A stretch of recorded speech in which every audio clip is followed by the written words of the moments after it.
ये पीएफएससी 2025 का पेपर 2 जो है उसमें आज हम लेक्चर 3 देखेंगे।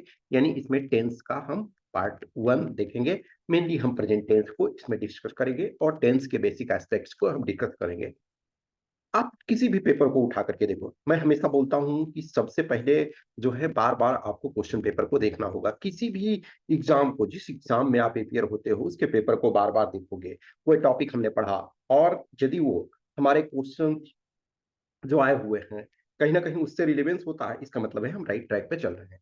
तो किसी भी पेपर को उठा करके देखो आप, 24, 23, 22, और उसमें से सेंटेंसेस को देखने का कोशिश करो। फिर जब देखोगे इन सेंटेंसेस को, तो सेंटेंसेस क्या हैं, मेजोरिटी जो हैं आपके वो प्रेजेंट टेंस में रहेंगे। मेजोरिटी सेंटेंसेस जो होते हैं वो प्रेजेंट टेंस में आप यूज करते हो डे टू डे। किसी भी, जब आप किसी भी एडिटोरियल को देखो, क्या होते हैं, मेजोरिटी आपके प्रेजेंट टेंस में ज्यादा से ज्यादा यूज होते हैं।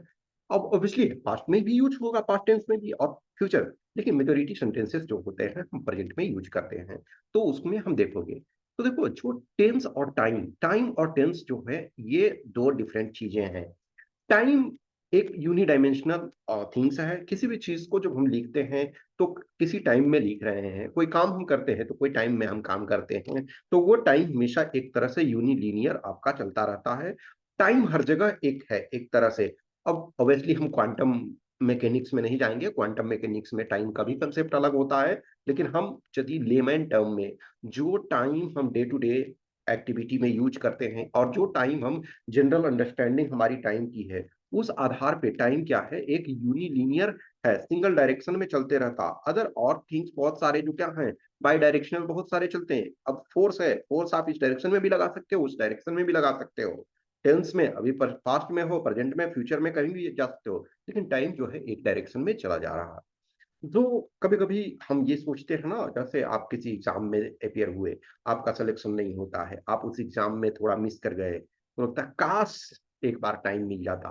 खास करके जब लास्ट अटेम्प्ट आपका होता है, बहुत बार स्टूडेंट्स एज ए पेन अपना बताते हैं, दर्द अपना बताते हैं कि सर वो लास्ट अटेम्प्ट था, बस थोड़ा सा मिस्टेक हो गया और एक तरह से मेरा ड्रीम जो है वो शैटर्ड हो गया। तो ऐसा होता है। तो टाइम तो आप पीछे नहीं जा सकते हो।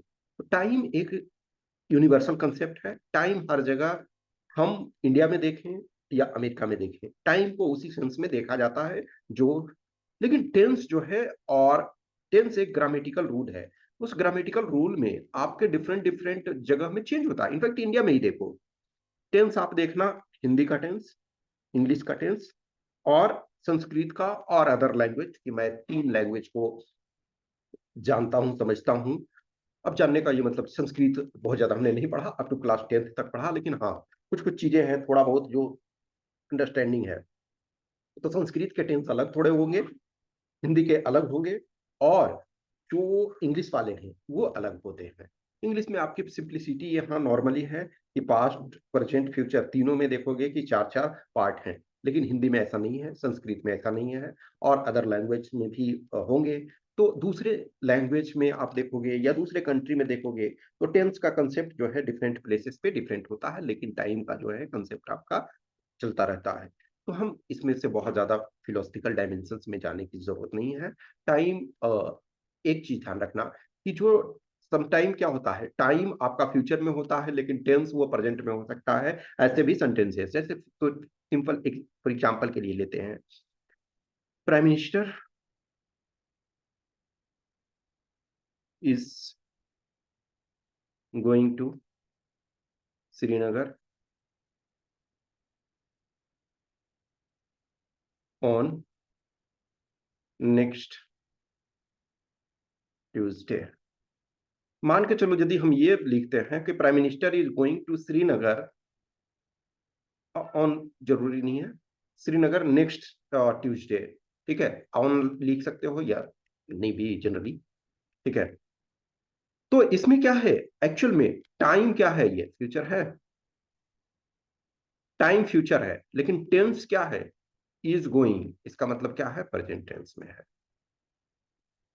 ठीक है, तुमने जैसे ये बोलते हैं, क्या आपने खाना खा लिया है, तो आप बोलोगे हाँ मैंने खा लिया है। तो वैसे यदि देखा जाए तो क्या है, वो टाइम खाना आपका खाने का हो चुका है, लेकिन खा लिया है यदि हम ये बोलते हैं, तो ये क्या है? प्रेजेंट में हम एक तरह से इसको टेंस में बोल रहे हैं। तो बहुत बार टेंस जो होते हैं, जैसे मैं कल दिल्ली जाऊँगा, तो इसमें टाइम भी फ्यूचर है और टेंस भी आपका फ्यूचर है। मैं एक किताब पढ़ रहा हूँ, तो ये टाइम भी प्रेज़ेंट है और टेंस भी प्रेज़ेंट है। तो सम टाइम टाइम और टेंस आपके अलग हो सकते हैं, उसमें ज़्यादा टेंशन नहीं लेना है। हमें टेंस को पढ़ना है, हमें टाइम में फिलॉसफिकल कॉन्सेप्ट्स में यहाँ नहीं जाना है, हमको मेनली टेंस को देखना है। तो वैसे एक चलो ठीक है, थोड़ा-सा डेफिनिशन देख लो कि टाइम क्या कहता है Wikipedia. According to Wikipedia, time is the indefinite continued progress of existence and events that occur in an apparently irreversible succession from the past through the present into the future. अब देखो, जो ये एक तरह से हम जो जनरल टाइम के कंसेप्ट को अंडरस्टैंडिंग करते हैं, टाइम का हमारा जो अंडरस्टैंडिंग है उसके आधार पे ये डेफिनेशन है कि time is the indefinite continued progress of existence. यानी कि इसका कोई डेफिनिट फिक्स नहीं है। वो कहते हैं ना कि जो ना, ये सूत्र एक है, आप देखोगे कि यानी कि जो सत्य से भी परे है, असत्य से भी परे है, जो पृथ्वी है उससे भी पहले था, जो पृथ्वी नहीं रहेगी उससे भी बाद में होगा। तो टाइम एक कंटिन्यूटी में चल रहा है इंडेफिनिट तरीके से। Existence of and events that occur in an apparently irreversible succession, यानी कि टाइम में हम पीछे नहीं जा सकते हैं, from past through the present and the future into. अब देखो क्वांटम मैकेनिक्स अभी बहुत सारी चीजें चल रहा है, टाइम मशीन और ये कि हम पास्ट में जा सकते हैं, ये सारी चीजें, लेकिन वो अभी प्रैक्टिकल की चीजें नहीं है। क्वांटम मैकेनिक्स के बहुत सारी चीजें हैं जो आपका एक तरह से पास्ट प्रेजेंट फ्यूचर, ये में बहुत सारे कॉम्प्लेक्सिटी है, टर्म्स हैं, लेकिन हम उसको अभी नहीं जाते हैं, लेकिन नॉर्मल यदि देखते हैं तो ये सिचुएशन है।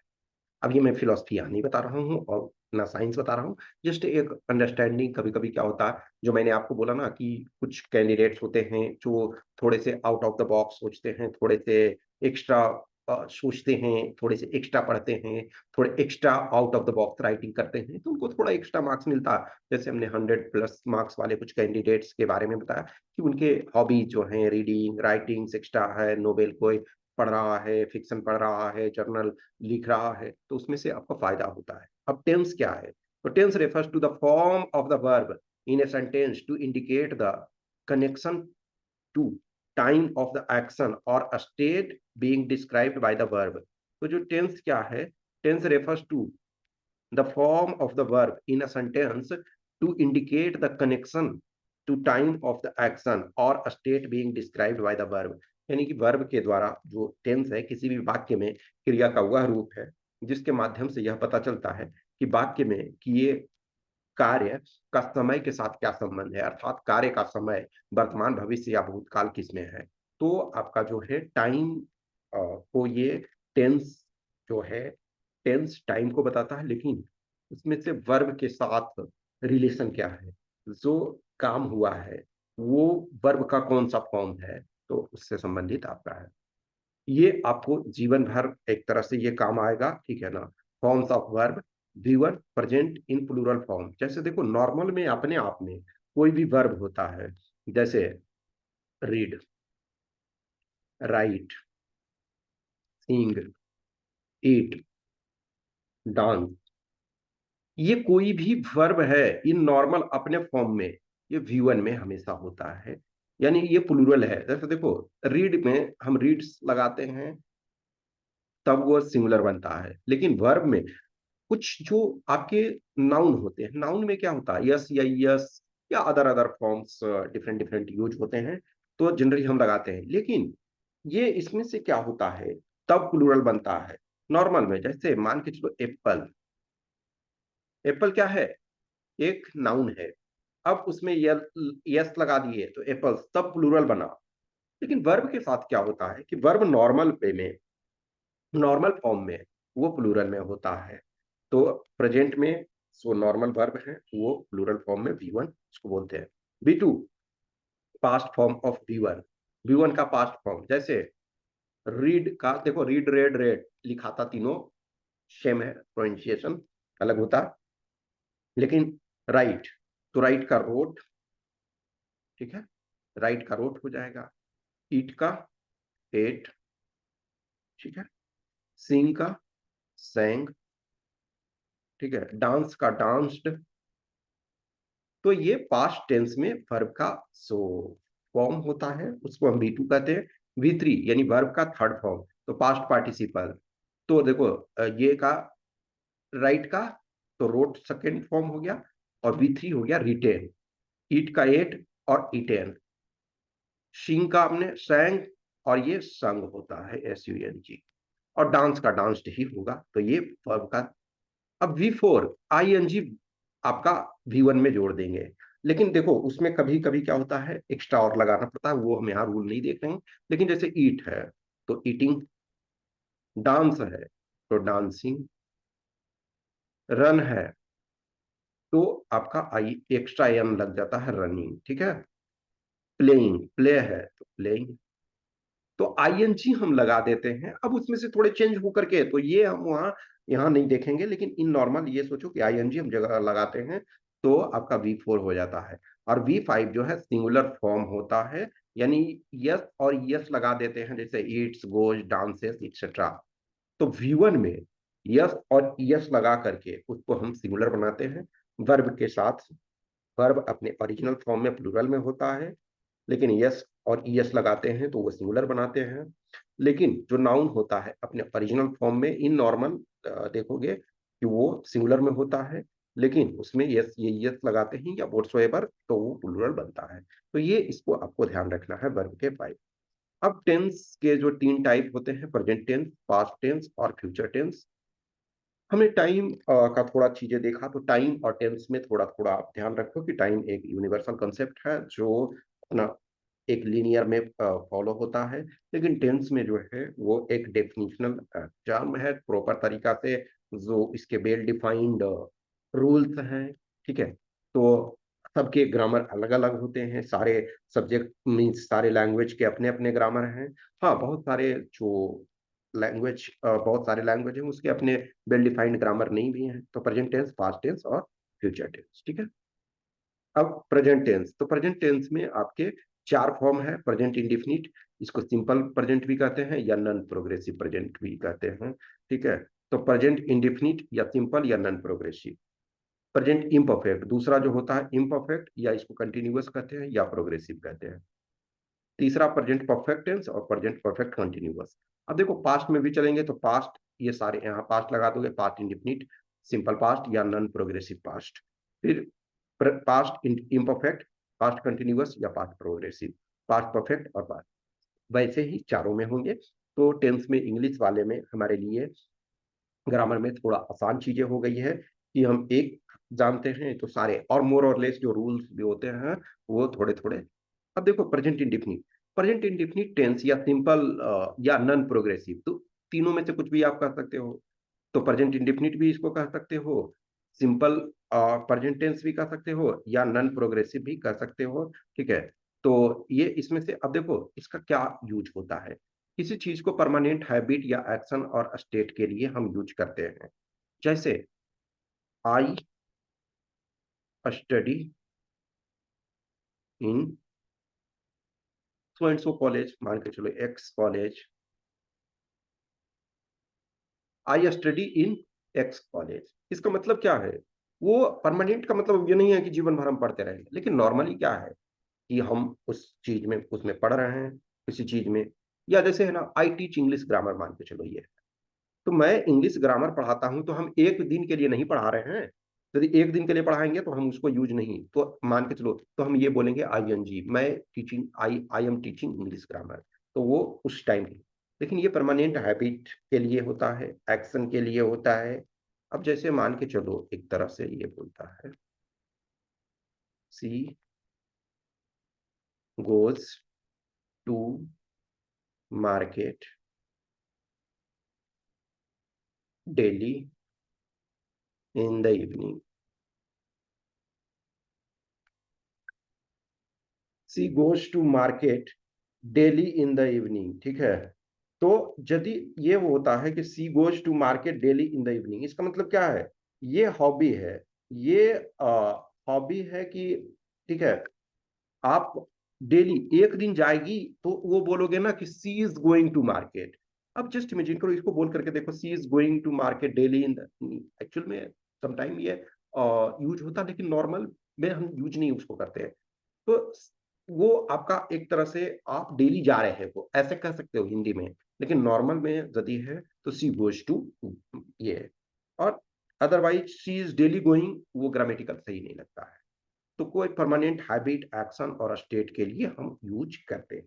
ठीक है। नेक्स्ट आपका कोई यूनिवर्सल ट्रूथ, जैसे मान के चलो यूनिवर्सल ट्रूथ में ये क्या होता है कि आप जैसे बोलते हो ना, the earth revolves around the sun, जो पृथ्वी है सूर्य के चारों ओर चक्कर लगाती है। या हम नॉर्मली जैसे और बहुत सारे चीज को, ट्रूथ विंस एट लास्ट और ट्रूथ ट्रियम्फ्स एट लास्ट, इसका मतलब क्या है? एक यूनिवर्सल ट्रूथ है जो हम जैसे जब बोलते हैं ना honesty is the best policy, तो उसी ढंग से कोई यूनिवर्सल ट्रूथ है वो उसको। अब कोई future program, fixed program in future, जैसे रनिंग कमेंट्री वगैरह और का मैच और एनी प्रोग्राम, कोई ऐसा चीजें होती है जैसे मान के चलो ना कि कोई अभी हम थोड़ी देर के लिए बताया कि प्राइम मिनिस्टर अगले जो ट्यूसडे को जम्मू कश्मीर जा रहे हैं, तो क्या है, तो गोज टू ये है इस ढंग से, या कोई कमेंट्री उस ढंग से हम यूज करते हैं। वैसे उसका कभी कभी प्रेजेंट सिचुएशन को दिखाने के पॉइंट ऑफ व्यू से भी करते हैं, तो इसको यूज कर सकते हैं। अब इसके जो देखो एक्चुअल में क्या है ना, कि जो आपका टेंस मेनली है, तो टेंस स्पेसिफिक हिंदी माध्यम के लिए ज्यादा उपयोगी है। अदरवाइज जो इंग्लिश माध्यम वाला है, इंग्लिश मीडियम से आप जो लोग हो, तो उनके लिए जो अदर कंपोनेंट्स मान के चलो हो, उसमें आपको सारा चीज कवर हो जाएगा। लेकिन टेंस का जो ट्रांसलेशन और ये सब चीज समझने के लिए अ, हिंदी माध्यम के जो छात्र हैं, हिंदी माध्यम के जो स्टूडेंट हैं, उनके लिए थोड़े से ज्यादा उपयोगी है। तो प्रेजेंट इंडेफिनिट टेंस या सिंपल, तो इसमें एक तरह से जो हिंदी वाले हैं उनके लिए ये अब ज्यादा उपयोगी इधर वाला पार्ट जो है। तो वैसे सेंटेंस जिसके क्रिया के अंत में ता है, ते हैं, ती है इत्यादि लगा रहे हैं, तो उसे प्रेजेंट इंडेफिनिट टेंस कहते हैं। जैसे सेंटेंस, अब इसको ट्रांसलेशन का ये बचपन से आप पढ़ते आ रहे हो, तो इसमें से जो रूल होता है, सब्जेक्ट वर्ब ऑब्जेक्ट, देखो अभी बहुत सारा चीज जो है ना, subject predicate parts of speech, ये सब जब हम एक बार धीरे धीरे करके सारे चीजों को पढ़ लेंगे ना, तो चीजें फिर रिवर्स में भी ऐसा नहीं है कि आप ये खत्म एक बार पढ़ लिए खत्म हो गया, नहीं, आप उनको बार बार चीजों को जब देखोगे तो क्लियर होगा। तो सबसे सिंपल सब्जेक्ट सेंटेंस क्या होता है? सब्जेक्ट, जैसे आई एम नॉर्मली बोलते हैं, तो यहाँ वर्ब, ये वर्ब वाला पढ़ोगे तब इसमें ये क्लियर होगा। या जैसे आई ईट, तो ये सिंपल सा हो गया। लेकिन आई ईट चपाती, मैंगो, एप्पल एक्सेट्रा। और इसको जितना आप चाहो, देखो ये है सब्जेक्ट है प्लस वर्ब है plus object, subject verb plus object. अब इसको आप जितना चाहो एक्सपेंड कर सकते हो, जितने आप चाहो उसको ये कर सकते हो। ठीक है। अब निगेटिव सेंटेंस बनाना है तो सब्जेक्ट एस यू बी जब बोलते हैं सब्जेक्ट, तो डू और डज लगाओगे, not plus V one plus object. ठीक है। अब देखो हमने वी वन इसमें से यहाँ क्यों नहीं बताया, यहाँ वी वन इस वजह से नहीं बताया कि यहाँ आपका वी वन भी हो सकता है और वी फाइव भी हो सकता है। इस चीज के लिए हमने यहाँ वी वन नहीं लिखा। लेकिन यहाँ जब देखोगे तो वी वन ही अब आएगा, क्योंकि फिर सिंगुलर, जैसे यहाँ डज लगा दिए तो डू लगाए तब तो प्लूरल अपने आप में है ही है, डज लगाए तो सिंगुलर हो गया। लेकिन फिर हम यहाँ यस और यस नहीं लगाने की जरूरत है। इंट्रोगेटिव सेंटेंस, डू और डच पहले हो जाएगा, यस प्लस वी वन और प्लस ऑब्जेक्ट। अब मान के चलो इंट्रोगेटिव सेंटेंस और प्लस निगेटिव है, तो आप डू और डच लगाओगे, फिर सब्जेक्ट लगाओगे, फिर आप नोट लगाओगे। ओके। सो फिर आपका ये, तो जैसे जैसे आपको चलते जाता है, जैसे एक डब्ल्यू एच सेंटेंस है, तो W H words plus do does plus subject plus V one plus object. अब ये देखो यहाँ फिर डब्ल्यू एच में फिर निगेटिव रहेगा, तो उसको भी आप निगेटिव को सेट करोगे। अब देखो स्टेट, स्टेट का मतलब जो होता है, एक यहाँ था ना कि स्टेट बताने के लिए भी आपका कि कौन अवस्था में है, तो स्टेट वाला में देखो ये होता है ना कि जैसे subject plus am is are plus complement, ये जैसे राम इज एट रेस्ट, या Ram is in the class, तो वो अवस्था उसका बताता है कहाँ है वो, पोसेशन। कोई चीज को हमारे पास जैसे होता है, जैसे मेरे पास एक नई घड़ी है, तो I have a new watch, ठीक है। तो अब ये इसमें फिर देखो, तो सब्जेक्ट प्लस हैव और हैज प्लस नाउन, और इसमें पैसिव वॉइस में भी यूज होता है, तो वॉइस तो आगे हम देखेंगे, लेकिन इसको जैसे ये सारी चीज जो देखोगे, टेंस एक तरफ से ना क्या है कि पूरे ग्रामर का एक तरह से, मतलब अब पूरे ग्रामर को एक टीचर नहीं कर सकते, लेकिन मेजोरिटी ऑफ पार्ट के एक निचोड़ है ये। तो पैसिव वॉइस में जैसे subject plus is am are plus V three plus by plus object, ये हम लगाते हैं। तो जो पैसिव वॉइस पढ़ोगे तो क्लियर होगा। अब प्रेजेंट इंडेफिनिट टेंस में जैसे कुछ एग्जांपल्स आप देखो, हम लोग रोज कॉलेज जाते हैं, तो बी देखो सब्जेक्ट और प्लस वर्ब आपने लगाया, गो टू कॉलेज डेली। अब इसके बाद आप जितना ये कर सकते हो, तुम इतिहास क्यों नहीं पढ़ती हो, तो वाई डोंट, या तो डू यू नोट। देखो, यदि हमने ये वहां बताया था ना आपको कि जब निगेटिव वाले में हो, तो ये आप एक तरह से यहाँ जब निगेटिव हो तो डू और डज और नोट कुछ ढंग से ये, तो ये एक तरह से डू यू नोट कर सकते हो, डू यू नोट करोगे, या डोंट सिंपल, ठीक है, डोंट यू स्टडी हिस्ट्री। क्या वह सिनेमा देखता है, तो डज, तो डज लगाए, तो अब देखो यहाँ वो यदि डज ये नहीं होता तो ऐसे जैसे वह सिनेमा देखता है, तो ही वॉचेज मूवी, ये होता। लेकिन यस, ये यस नहीं लगाते हैं, उसके बाद जो V1 हम लगा देते हैं। जब सब्जेक्ट थर्ड पर्सन का सिंगुलर नंबर हो, तो वर्ब में एस ये यस यानी कि V5 हम लगाते हैं। जैसे राम बाजार जाता है, तो राम गोज टू मार्केट। माधुरी नाचती है, तो माधुरी डांसेस। वह बहुत अच्छा खाना बनाती है, तो she cooks very delicious food. Dipali, ये दीपाली नेम है, अपना काम अच्छा से नहीं करती है, तो Deepali does not do her work well, ठीक है। अब ये जो है ये आपका होमवर्क है। इसको जो जो भी हमारे पेड वाले ये प्रोग्राम में हो, ठीक है, तो ये होमवर्क आप अपना कंप्लीट करोगे, जो जो पेड वाले में हो वो करोगे आप अपना, ठीक है। नेक्स्ट आपका प्रेजेंट इम्परफेक्ट टेंस, यानी कि प्रेजेंट इम्परफेक्ट में क्या है, सामान्य प्रयोग इसके जो क्या है, जब कोई काम वर्तमान समय में बोलते वक्त चल रहा है। जैसे मैं रिकॉर्डिंग कर रहा हूँ, तो मैं कर रहा हूँ, एक्चुअली ऑब्वियसली बात है, जब आप देखोगे तो उस समय प्रेजेंट नहीं चल रहा होगा रिकॉर्डिंग का काम, लेकिन अभी मैं जब बोल रहा हूँ तो ये रिकॉर्डिंग का काम चल रहा है। या जब कोई काम वर्तमान में प्रगति पर है, ठीक है, तो ये आपका कोई काम वर्तमान में या तो बोलते वक्त जारी है, या वर्तमान में प्रगति पे है, या वर्तमान समय में क्रमिक परिवर्तन के लिए, या भविष्य में होने वाले किसी निश्चित कार्यक्रम के लिए। जैसे prime minister is coming to, तो वहां भी लगाते हो। वर्तमान में में ऐसा कोई काम जिससे किसी को गुस्सा या चिढ़ हो, वैसे ये में ये, ठीक है। तो एक तरह से कंपल्सन के पॉइंट ऑफ व्यू से, जैसे कहता है ना मुझे ये करना पड़ रहा है, तो इसमें से जो रूल है, तो वैसा सेंटेंस जिसके क्रिया के अंत में रहा है, ठीक है, तो रहा है, रही है इत्यादि, ये आपका रहा है, रही है, रहे हैं, रहे हो इत्यादि लगा रहे हैं, तो वह वाक्य जो होता है प्रेजेंट इम्परफेक्ट या कंटिन्यूअस टेंस में होता है। अनुवाद आपका ट्रांसलेशन करने के लिए, तो subject is am are plus V four, तो आई एन जी यानी कि प्लस ऑब्जेक्ट। तो वह स्कूल जा रही है, तो she is going to school. तुम क्यों नहीं पढ़ रहे हो, why are you not reading और स्टडिंग, ठीक है।